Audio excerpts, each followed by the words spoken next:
Hello and welcome to the first ever RockCast, which is a podcast / Zoomcast from Rockhurst University. So we welcome you wherever you're listening, if it's on the Rockhurst campus, if it's in Kansas City, the Midwest, United States, around the world. We have Rockhurst alumni everywhere. So glad to have you. So what is the RockCast? Well, it is a podcast / Zoomcast. So you will be able to see this on YouTube. That's by students for students. So essentially, you're getting a college student's view on what's going on today, be it on campus, in the city, or around the country or world. And we'll have different students on each week. Hopefully we'll have some continuity with different students throughout the year. That's the hope. We've got some great students at Rockhurst with really valuable opinions that we want to hear. So today, what we're going to be talking about is the reality of being in college in the year 2020.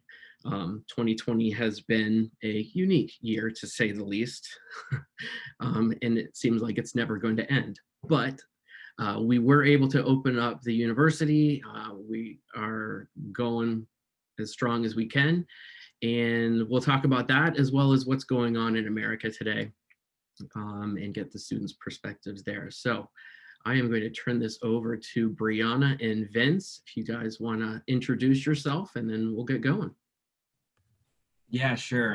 Thanks, Chad. My name is Vince Frischetta from Kansas City, Missouri, and I'm a senior nursing major here at Rockhurst.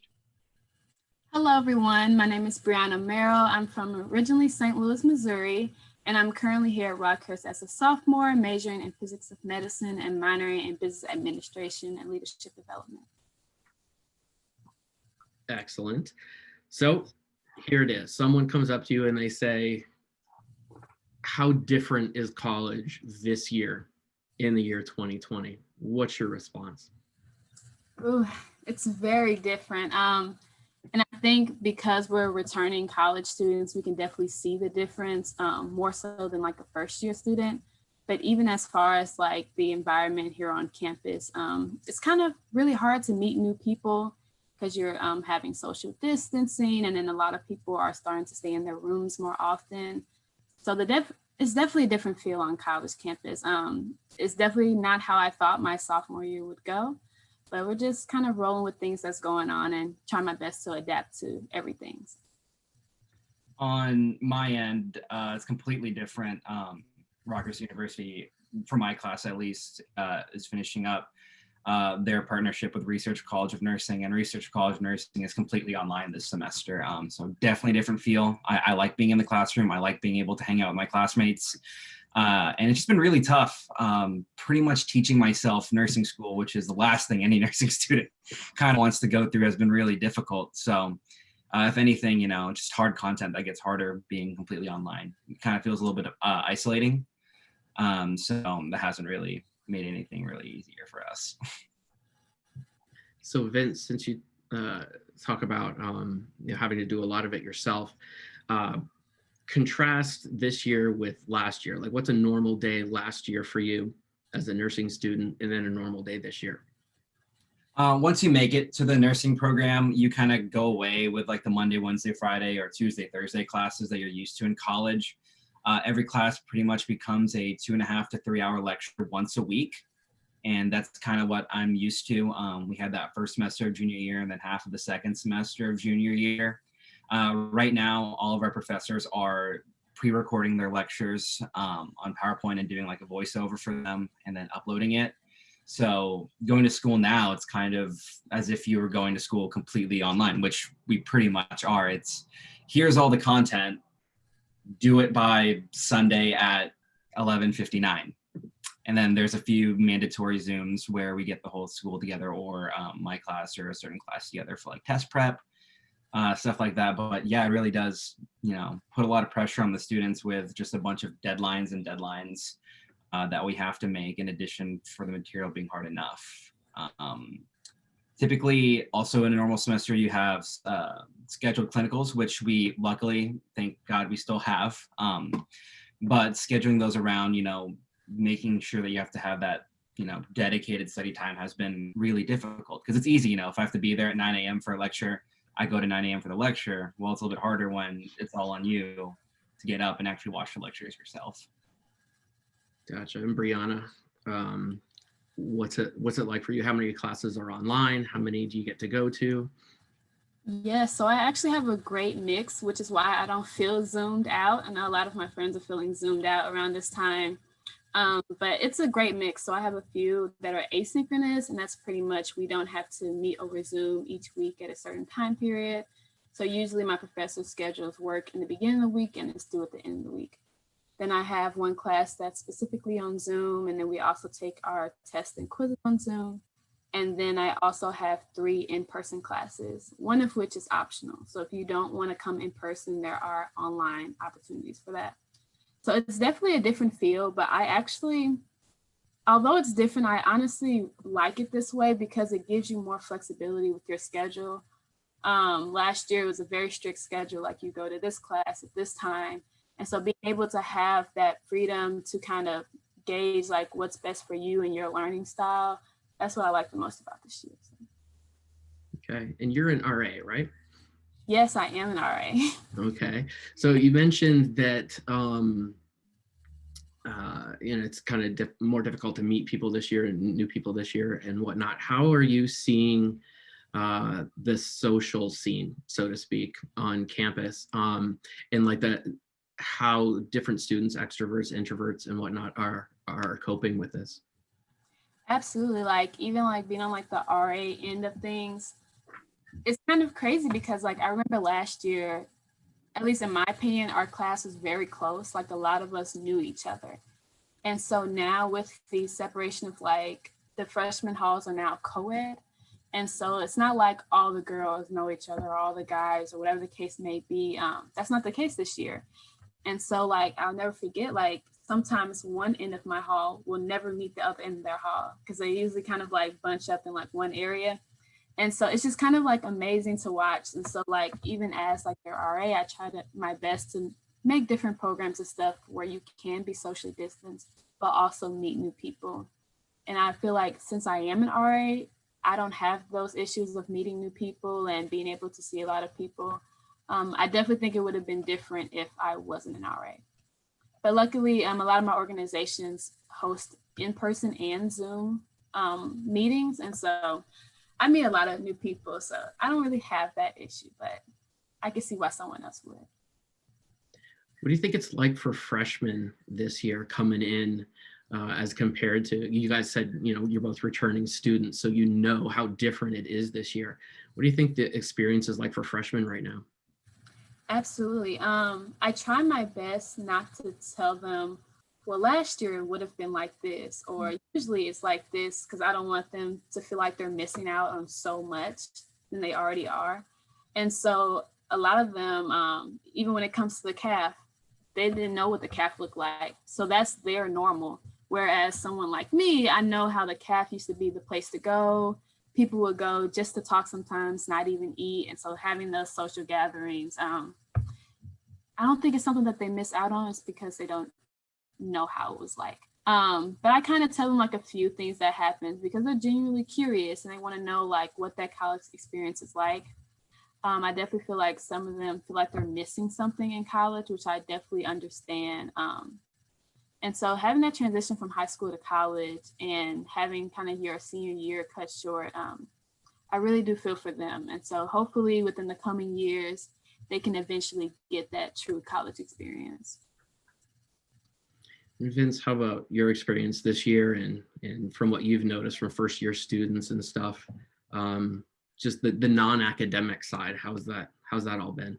Yeah, I mean, I think one of the biggest strengths that going to a small school like Rockhurst kind of offers you is a strong sense of community, but big challenge with COVID, as we've kind of figured out over the last few months this year, how do you build that community when you can't even have any events for anybody? Family weekends, one in particular that I know is huge. Soccer, a lot of people go out to go see the games over there, and all the different student organizations don't really have an opportunity to kind of showcase themselves to the new students to try to recruit new members to those different organizations through their events because we can't have them. And so I feel like that's something that unfortunately, just with the world that we live in today, that they don't really get. And I feel like that first, fall freshman year experience, there's just so much going on campus the first few months for people to have those interactions to build community. And so from what I've noticed for this year's class, I just think intentionality is going to be something that that they really need to strive for, really be intentional with, like, don't just sit in your, well, see, that's the hard part too. You can't just, we actually would prefer for you to just sit and play video games in your room, right? Like, but obviously there's other ways to connect with people as well, virtually, kind of like we're doing here today. It's just that you're gonna have to be a lot more intentional with it. You can't just happen by, go and make community wherever you can. You actually go out and get it. Do you find that a lot of people are doing a lot more stuff off campus in small groups, or are they really staying at home or staying in the dorm room? Or I think, was it like 4 you can have in a room or something like that? Off campus, it's kind of a catch-22 too, because on campus, there's a 100-person limit, I believe, if you have an outdoor event, maximum capacity of the room if you run an indoor event. If you're having people over to your off-campus house, it's a 10-person limit. So it's even tighter restrictions. So what I've actually seen from a lot of the upperclassmen is pick your, 5 best friends, and those are the people who can come over, which is something that a lot of us have been struggling to, especially, if you have a wider social circle, maybe there's 20 or 30 people you want to hang out with, but you live with 6 roommates or 5 roommates, you can only pick 5. I've heard some people even like coming up with like schedules like, okay, yeah, you can have your set of friends here on this weekend, your set of friends the next, and kind of budgeting out the time. So it kind of goes back to that intentionality too. You can't just kind of sit around and wait for people to come by. You actually have to be intentional and plan out what you're going to be doing socially. Are you seeing the same thing, Bri'Yana?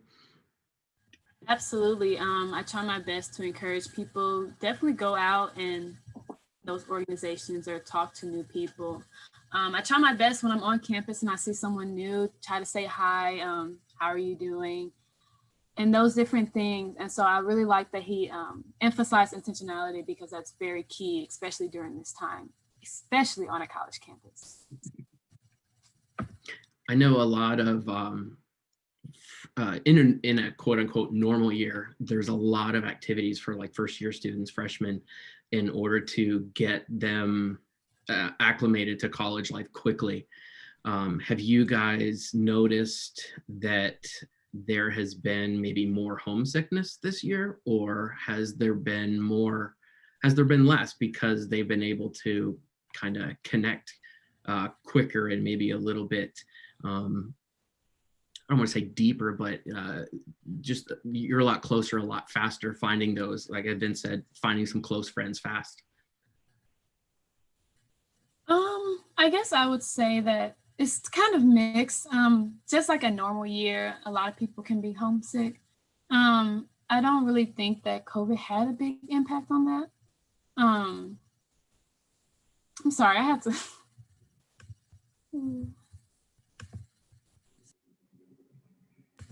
I had to clear my throat. I was like, oh, that sounds weird. Okay. No, anyways, what was the question? Basically, first year students, freshmen, are they more homesick, less homesick? What's the effect on them? Because usually there is a ton of social stuff at the beginning to help them. Yes, I definitely think that there are a few that I've noticed that are more homesick. But at the same time, I think a lot of them are very grateful, because a lot of college campuses and their friends back at home, they're still at home. Like their colleges aren't even in session. So I think there's kind of like this balance between, I'm even just grateful to be at campus. However, you don't get to see your family that much. And especially since like Rockhurst doesn't really encourage too much travel, it's kind of hard to really see your family. I know me personally, I don't want to do a lot of traveling back and forth from home, just because I'm currently around so many people and my parents aren't. So that's definitely like something that I've personally had to adjust to, even though I'm not a first year student. But yeah, I definitely would say that there's like a mix between the two. Okay. And Vince, you're a senior, obviously. Do you find that like academically our upperclassmen do they have the discipline, I guess you could say, to put in all the time to teach themselves certain things, as the case may be? A lot of autonomy this year on doing stuff on your own. Do you think it's going okay, I guess you could say? I mean, that's kind of a general question, but really it's some people need that that social aspect to kind of to give them motivation. Across the board, there are the classmates, are they getting by okay? Okay, I hear you. I think definitely when it comes to like the discipline aspect of this year, and especially being seniors as well, moving into more major specific classes, I think that discipline is really important to be able to stay on track, stay on top of your studies, and be able to perform for this semester. And I think that, you know, we might get some grade inflation because we are online. It does make it easier to kind of inflate those grades there. But I do think that like the fall semester of 2020's GPA will show if, you know, for the senior class, can we, you know, be able to do this on our own and remain autonomous? At least for kind of my social circle, me and my roommates, it has kind of been, you know, kind of a struggle. You know, it's easy to just go hang out with your roommates in the living room, or, you know, alternatively sitting down here at my desk to do a lecture. I'd much rather go hang out, go play 2K out there, and stay here and listen to another adult health lecture, that's for sure. And so, and then that also kind of ties in just the general lack of that, not social work, but like that socialization too, because like, I feel like a lot of people right now, especially seniors, you know, who are above the age of 21, who can go out, who could be able to go out to bars and stuff, now can't because of the current situation that we have. It kind of takes away from that and that kind of allure of that first semester of your senior year, right? And so, yeah, it has kind of been a struggle that we have to kind of work through. But what I have noticed alternatively on that side is kind of looping back to how I talked about intentionality, more people kind of reaching out via text, via FaceTime, via social media about different things, just to check in with their people. I think that's at least one thing that's come out of this. Okay. You mentioned social media. A lot of time in dorm rooms now, a lot of social media activity is way up across the board. And there's a lot of social conversation going on right now. Sometimes you can look at college and if you talk to students, they'll say that I don't even know what's going on in the world half the time. But this year it feels a lot different.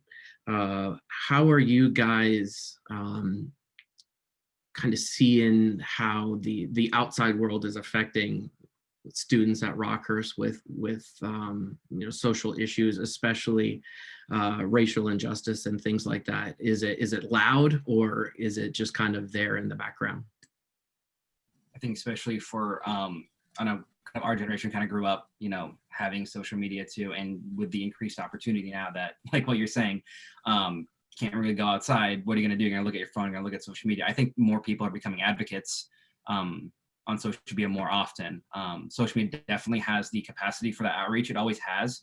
But I think that, you know, just with the timing of different social justice movements here in our country, as well as the tech savvy generation that we have the ability to be able to pass on new ideas and kind of spread a greater message across social media. And then again, being cooped up because of COVID restrictions, looking at our phones, looking at social media more, to give us more of an opportunity to hear those ideas and hear those perspectives and hear the perspectives of people who are hurting right now in our country. And I think that's really important to listen and be advocates on social media as well.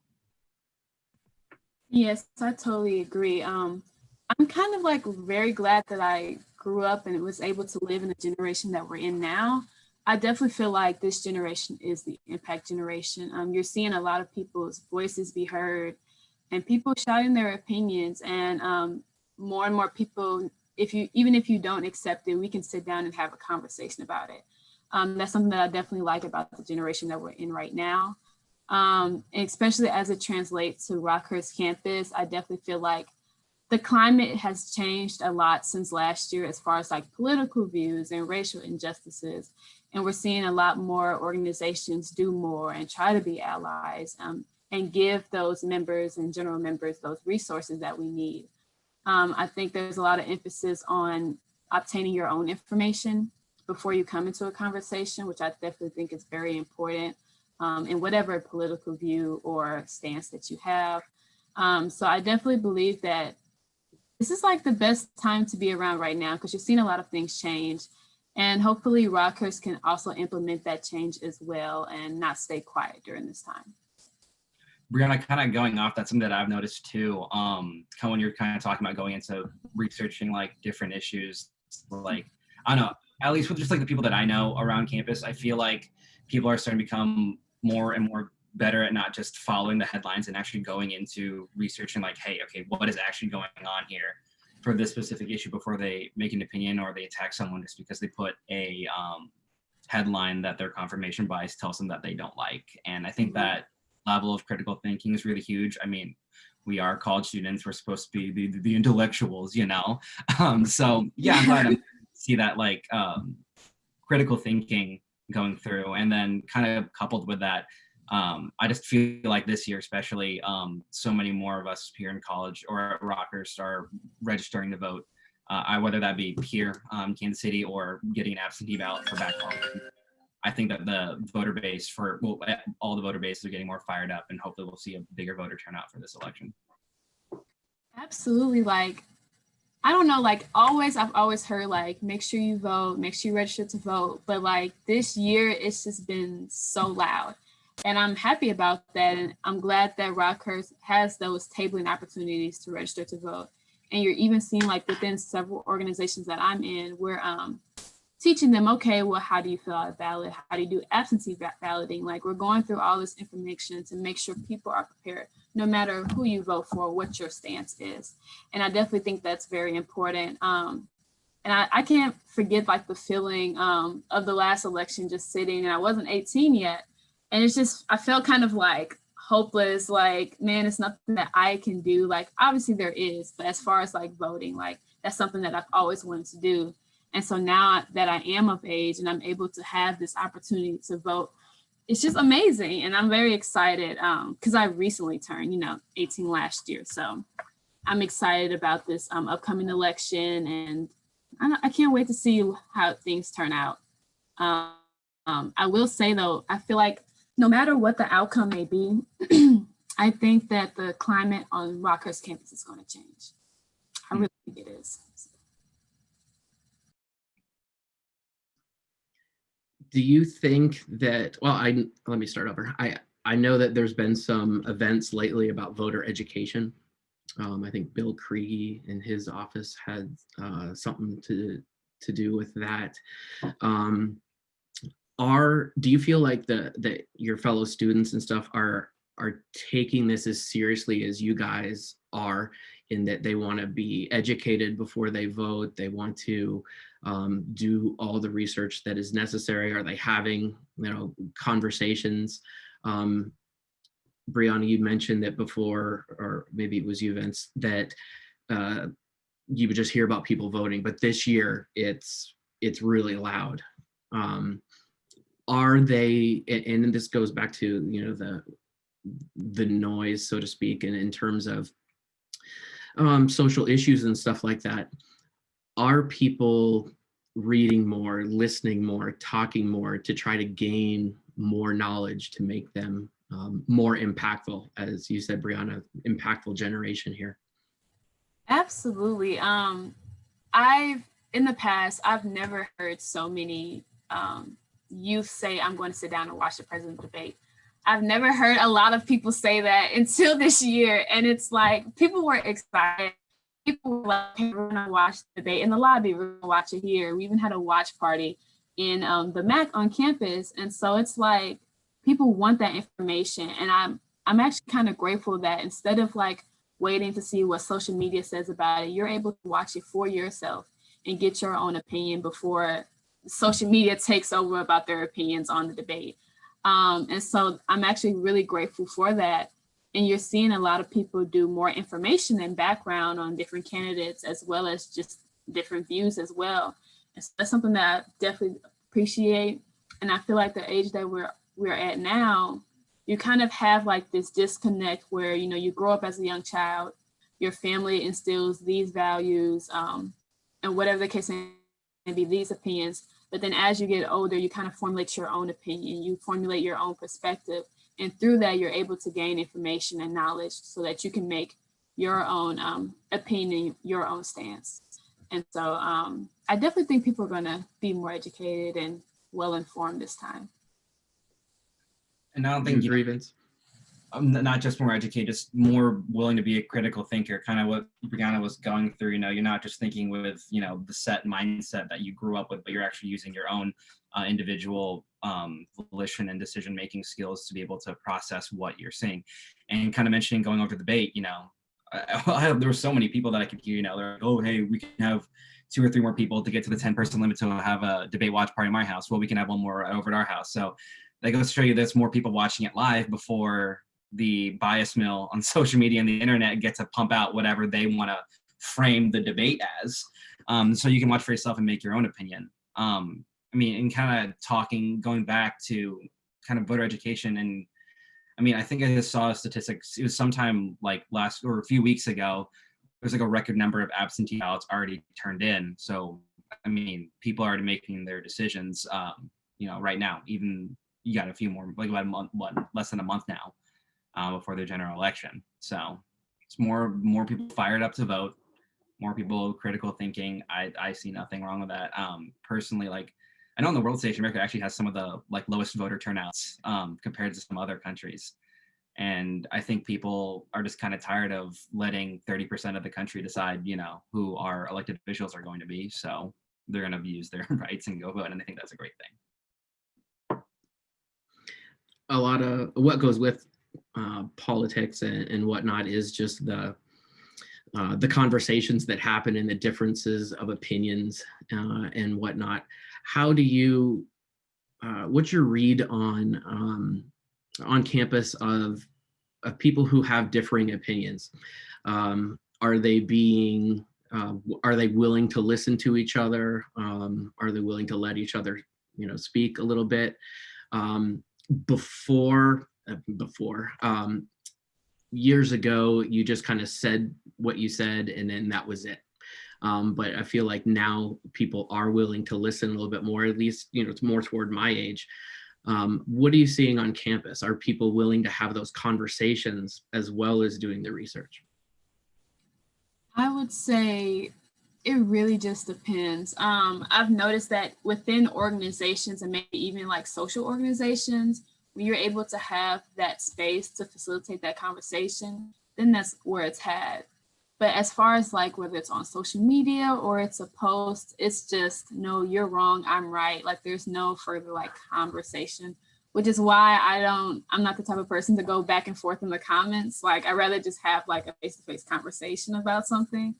And so that's why I say it would definitely depend. What I will say is, though, I've seen a lot of people not necessarily band together, but as far as you're seeing people be more open about their views, because a lot of things can be a touchy area, or people kind of want to beat around the bush about certain political views because they're kind of afraid about how others may think of them. But now you're seeing people more confident in their views and they're able to tell people well, this is where I stand. However, I'm definitely able to hear your point of view as well. I kind of resonate with that. It's pretty split. I see that split pretty hard on social media, on some of the people, on mainly people's Instagram stories and stuff. Posts if you vote for X, then you go ahead and hit that unfollow button. I don't want anything to deal with you. But also, I've also been seeing people if you believe that, then I don't want you to be my friend to begin with. And so, kind of what Bri'Yana was saying, there's a lot of more issues where kind of tends to rise in. And there is kind of it just really depends on the person. Are you pretty hardline one way, or are you going to actually sit down and listen to somebody make an argument that goes the other way? So I feel it really just depends. I've seen both on social media. And being my age, I mainly followed some of the upperclassmen, maybe sophomores. I don't really follow too many freshmen on social media because I haven't really got the chance to meet them. But at least that's kind of what the vibe I'm getting from at least from those two populations. Gotcha. Okay. I'm going to switch gears completely and kind of step into the future a little bit. A year from now, Vince, you're graduated. You're on to. Are you going on to grad school, or I plan where are you headed? to work as a nurse, as a registered nurse before going back to grad school. Okay, excellent. So that's where you are in a year. Bri'Yana, hopefully you're back here at Rockhurst. Yes. What do you think life is going to be like in 1 year from now? Are we beyond COVID? Like, what's going to be the next phase of, not really phase, but what's next for us after COVID? I think it's going to be kind of like an earthquake. Like, you're going to see like the aftershocks, the after effects. And I think we're going to see the after effects of the election, the after effects of COVID. Even like in regards to COVID-19, you're seeing a lot of different people who have more anxiety or more depression, even afterwards, especially during quarantining.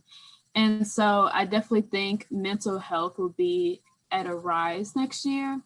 And then as far as like that social aspect, I think that social distancing is still going to be a thing, because we also have to realize that if there is a vaccination and if there is that opportunity, usually it's like a trickle down, like who's going to get it first.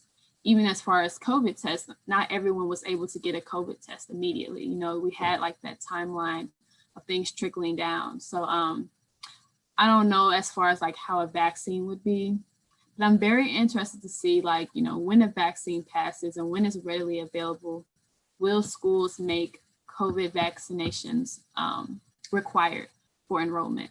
I'm very interested to see like how that's going to all work out.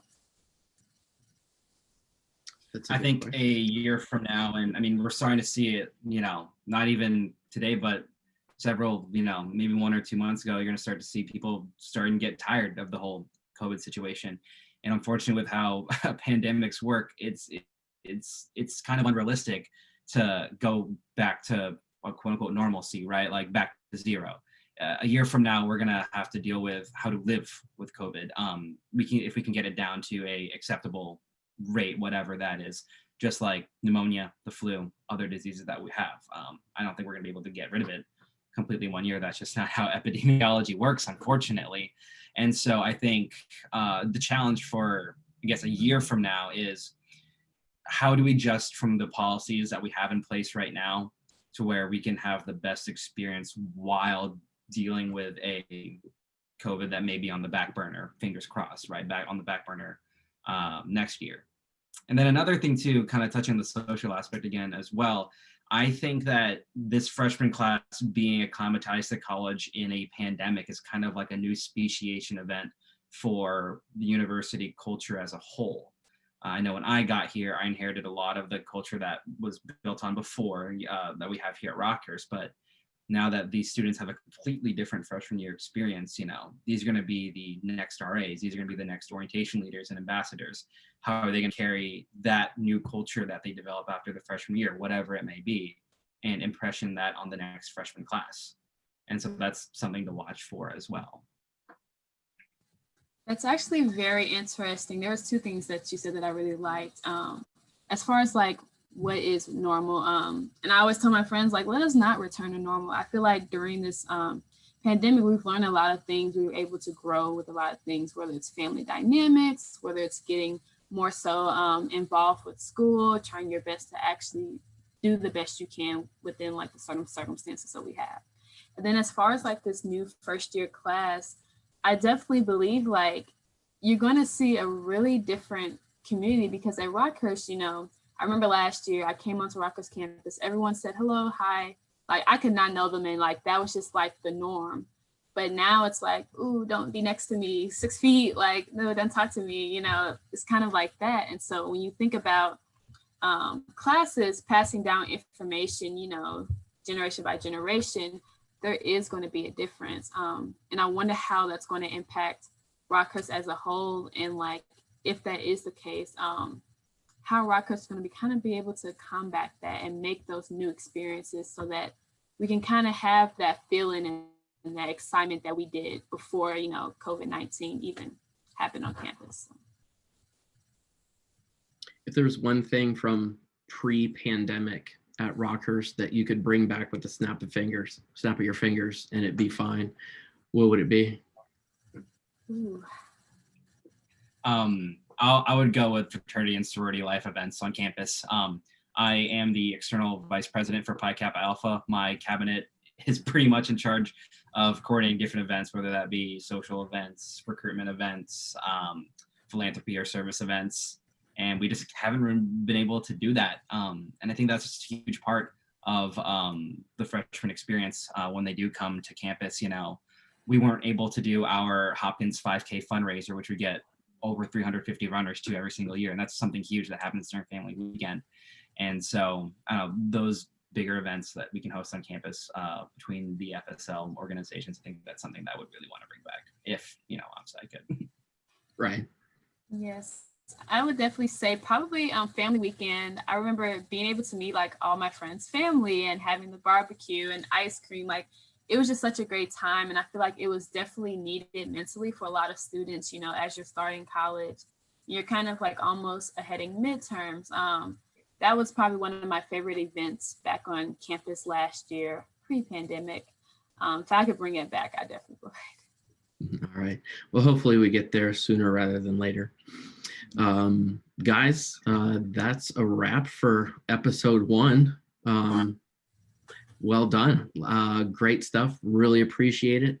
For you out there listening, thanks for tuning in. You can find this on Spotify, Apple Podcasts, and we'll look wherever else we can put it, and also on YouTube. Our YouTube channel is youtube.com/RockHurstHawk. All right, so for Bri'Yana and Vince, I'm Kai Chenard. Thanks for listening.